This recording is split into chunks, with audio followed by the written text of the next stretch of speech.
দুনিয়াতে যত অদ্ভুত অদ্ভুত প্রশ্ন সব আপনি মুসা আলাইহিস সালামের মাথা থেকে পাবেন। বিভিন্ন বিষয়ে আল্লাহরে প্রশ্ন করতেন। সাইয়েদনা মুসা আলাইহিস সালাম আল্লাহরে বললেন, আল্লাহ আপনি আমার এমন একটা জিকির শিখাইয়া দেন যে জিকিরটার শব্দ আপনি আর আমি ছাড়া কেউ জানবে না।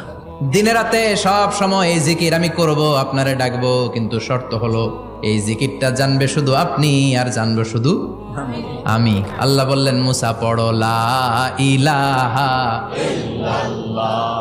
মুসা আলাইহিস সালাম কয়, মাবুদ এটা তো জাতীয় জিকির, সবাই জানে। আমি তো চাইছি এক্সেলেন্ট একটা জিকির, কারো কাছে নাই, শুধু আমি জানবো আর আমি পড়বো। আল্লাহ বললেন, মুসা এই লা ইলাহাকে যদি এক পাল্লায় রেখে দাও, তাম বিশ্ব, 7 আকাশ 7 জমিনটারে তুলে যদি তুমি আরেক পাল্লায় রেখে দাও, লা রাজাহাত কাফাতু লা ইলাহা ইল্লাল্লাহ, মুহূর্তের মধ্যে লা ইলাহার পাল্লা ভারী হয়ে যাবে। ও মুসা, তুমি যতই এক্সক্লুসিভ জিকির চাও, লা ইলাহার চেয়ে দামি জিকির আমার কাছে নাই।